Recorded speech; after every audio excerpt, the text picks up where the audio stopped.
Canada's sudden and complete halt of electricity exports to the United States came as a jolt in an already volatile geopolitical and economic climate. The decision followed a sweeping announcement from the newly elected U.S. President Donald Trump, who reintroduced broad tariffs targeting virtually all major American trade partners. The tariffs, aimed at revitalizing domestic industry and reducing trade deficits, instead triggered an immediate wave of retaliation from affected nations. Canada, long one of the U.S.'s most stable and essential energy partners, was among the first to act, and its move to sever electricity exports signaled a dramatic escalation in the brewing global trade war. Before we start, smash the like and subscribe buttons for more updates. Electricity has long flowed across the US-Canada border as seamlessly as the traffic along highways stretching from Detroit to Windsor or from Vancouver to Seattle. The power grids of the two nations are intricately connected, especially in the northeastern US and along the Great Lakes. Provinces like Quebec, Manitoba, and British Columbia have played crucial roles in feeding US states with hydroelectric power, often at stable and relatively low prices. This long-standing relationship has supported not only residential and industrial power needs, but also wider efforts at regional energy stability and environmental sustainability. The sudden severance of this supply line represents more than just a dip in megawatts. It tears at the fabric of an integrated energy system developed over decades. The context behind Canada's decision was rooted not only in economic retaliation, but in national strategy.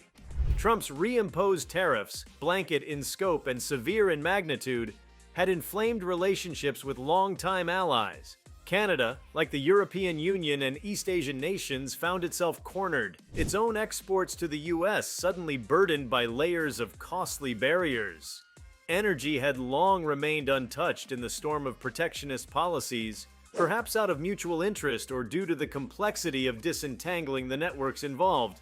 This time, however, Canada chose to include energy, specifically electricity, in its retaliatory measures, thereby striking where it would be felt quickly and viscerally.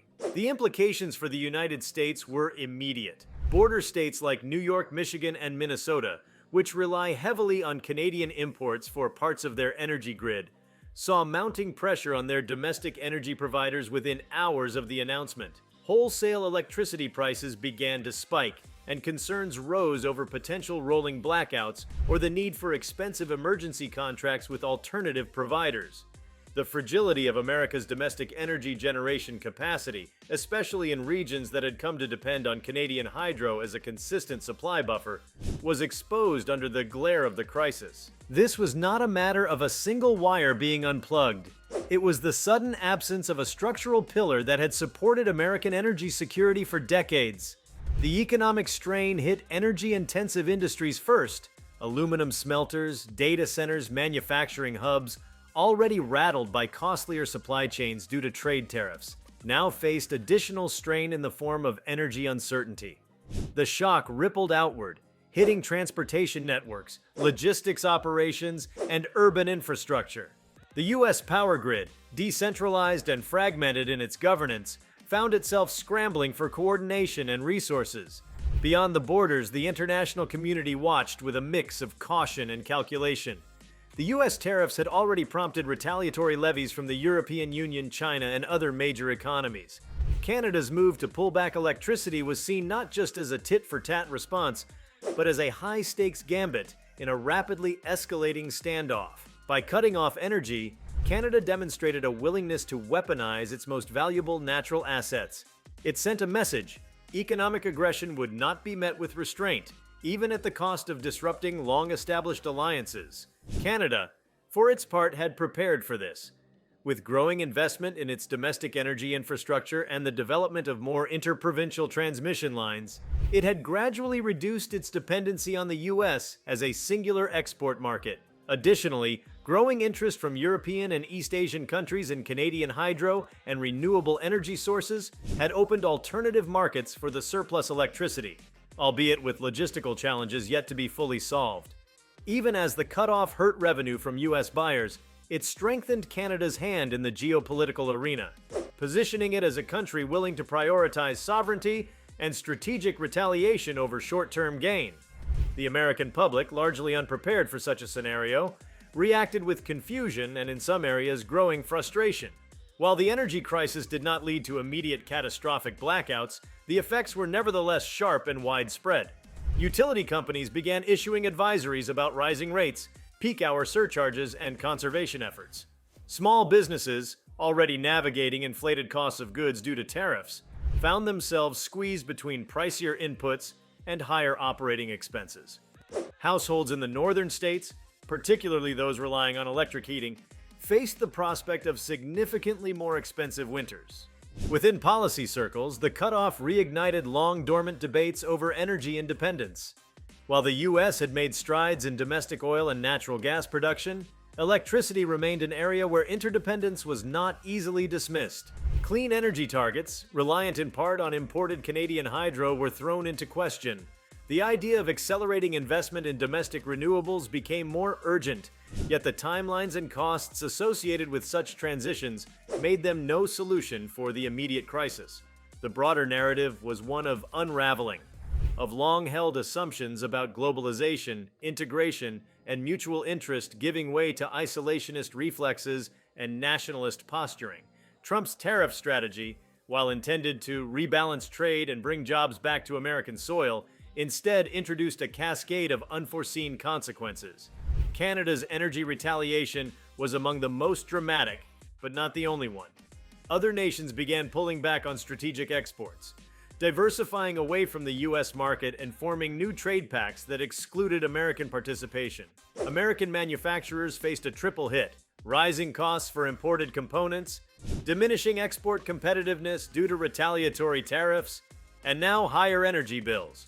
For many, the economic modeling that had guided investment decisions, particularly in border states, no longer held true. Facilities designed with access to cheap Canadian power as a given suddenly faced major operational reassessments. The ripple effects extended into employment, regional economic planning, and even housing markets, as rising energy bills threatened affordability in suburban and rural communities. Canada's move also reshaped the conversation around international leverage. While much focus had previously been placed on oil, gas, and rare earth minerals, electricity had rarely been seen as a geopolitical weapon. The seamless, quiet flow of power across borders had lulled both policymakers and consumers into a false sense of permanence. By breaking that norm, Canada did more than retaliate. It redefined what strategic assets looked like in the modern global economy. The environmental dimension added another layer of complexity. The U.S. had increasingly leaned on Canadian hydroelectric imports to meet clean energy goals, particularly in the Northeast. With those imports suddenly gone, states were forced to pivot, some toward increased natural gas generation, others scrambling for solar and wind capacity. The environmental cost of the cutoff was not trivial. Emissions risked rising in areas forced to fall back on dirtier or more carbon-intensive sources of energy. Environmental advocacy groups raised alarms while utilities tried to balance reliability, cost, and compliance with shifting regulatory frameworks. Canada's internal politics played a significant role in the decision. Public support for a strong response to U.S. tariffs was high. Politicians across party lines framed the electricity cutoff not only as necessary, but as overdue, a reminder to Americans that economic aggression had costs. Energy ministers coordinated with provincial leaders to manage the shift, ensuring domestic supply remained stable and using the crisis to further invest in a national energy strategy that emphasized self-sufficiency and export diversification. In corporate boardrooms across both countries, contingency plans were being dusted off and rewritten. Multinationals with operations on both sides of the border began reassessing their exposure to geopolitical risk. For some, the cutoff forced acceleration of existing plans to invest in microgrids, battery storage, or on-site generation capabilities. For others, it raised existential questions about the viability of operating under unpredictable trade and energy conditions. What made Canada's move so impactful was not just the physical reality of the electricity it withheld, but the precedent it set. If a country like Canada, long seen as the steady hand in North American diplomacy, could cut off something as vital as electricity, then anything was potentially on the table. Trust, once fractured in such a visible way, would take years to rebuild. For the U.S., the lesson was acute. Economic warfare does not occur in isolation. Even allies pushed hard enough will respond in kind, and their retaliation may strike where one least expects it. As markets reeled and energy analysts worked overtime to model worst-case scenarios, the absence of Canadian electricity forced a national reckoning in the United States. Regional power pools, unaccustomed to operating without their northern support, faced daunting questions about sustainability, redundancy, and grid hardening. The North American Electric Reliability Corporation issued advisories and began exploring cross-regional coordination mechanisms to compensate, but systemic vulnerabilities had already been laid bare. In the short term, stopgap measures emerged. Emergency interconnections from other parts of the U.S., rerouted supply chains for energy inputs, subsidies to shield lower-income households from rising rates. But these were band-aids over a deeper wound.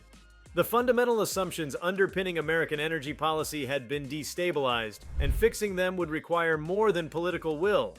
It would demand vision, cooperation, and trust, all of which had been eroded by the tariff-first approach. Canada's power export halt marked a historic moment not just in North American relations, but in the way modern economies conceive of resilience.